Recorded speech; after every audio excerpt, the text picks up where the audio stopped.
of the founding partners of Ivy Research Council. Given the audience in this room and at this conference more broadly, if I were to give you a couple of seconds on our company's founding story, you honestly might groan with boredom.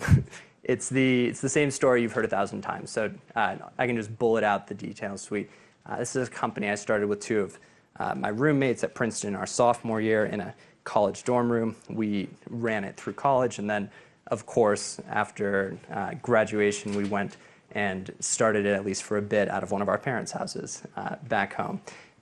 So it's kind of the same cliched story you've heard 1,000 times, but there's one small twist. It's something I was almost afraid to admit to a tech conference, which is that we're not actually a tech company. I know that's blasphemous to say at a tech conference, but it's true. We're actually just pure professional services, consulting, et cetera.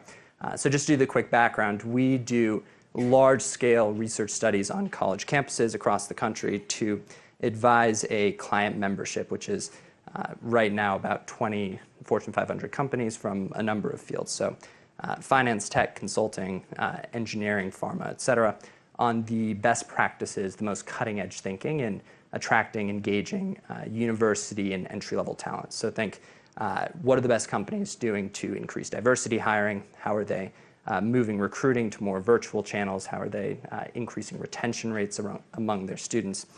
Since we don't really have a software platform to show you all, because we're not exactly a tech company, we figured we might spare you the details of our company and instead just share a couple findings from our work that we thought you might find inherently interesting. So in particular, we thought we'd touch on a topic that's very often overlooked when it comes to attracting technical talent, which is the unique and honestly really pervasive impact of career advancement on tech student employment decisions. So simply put, we've found career advancement, to be one of the most pivotal, but also almost entirely underutilized pitches for top tech students. So in our interviews and surveys with students across the country, we've asked them what matters to them in just a number of situations. And what we've found is that in nearly every major decision, career advancement, the contribution a company is making to a student's career ends up being a deciding factor. So if you look at student employment decisions, deciding between opportunities, deciding what location to move to after graduation, and also deciding whether or not to stay at a company after an internship or across a couple of years. So why is this significant? The reason this is so significant is because the concept of advancement is almost entirely absent from the pitches of big tech companies.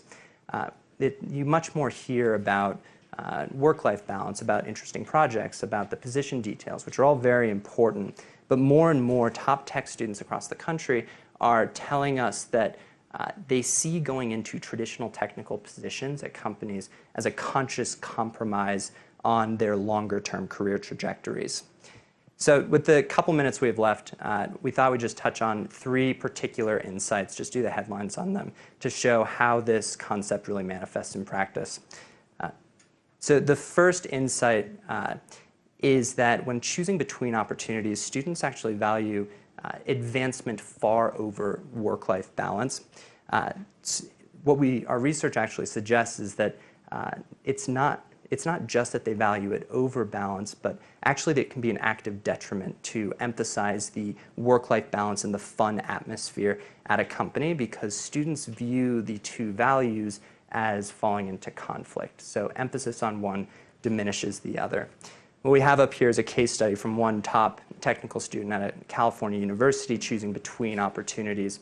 I won't do the full quote, but the key concept is that she was noticing that the pitch of one of the two companies competing for her was how much fun they had, how much beer they drank, while the other was the rigor and drive. And she had to choose the rigor and drive.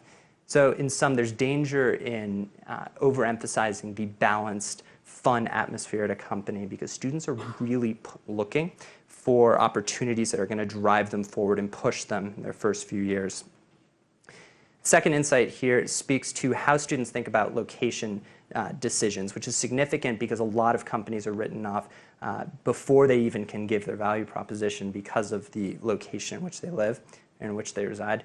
So when we started this study, we were expecting this to be a purely social decision for students, that they wanted to live it up in New York or San Francisco. That ended up being true to an extent, but we actually found the core driver to be the implications that a city had for students' longer-term career development. So what do we mean by this? What we mean is that students were looking for strong career ecosystems. So evidence of existing professional networks, optionality in terms of the positions that they can go to outside of that company, and prestige of the city within their industry. Simply put, students don't want to fall behind as a result of going to a particular location, and they also don't want to have to uproot their lives in order to change opportunities. So the final insight here gives a little bit of thought into how students think about whether or not to stay with a company or whether or not to return following an internship. There are a number of factors that matter here, but the advancement and optionality that a company provides ends up being really the core driver.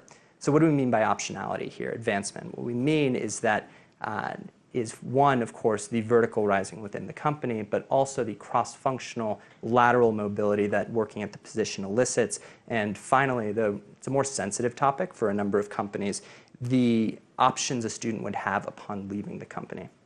So the most effective pitch that we've seen around this is for companies to actively demonstrate small vignettes of company employees who have gone down particularly interesting career paths and then relentlessly show those on campus.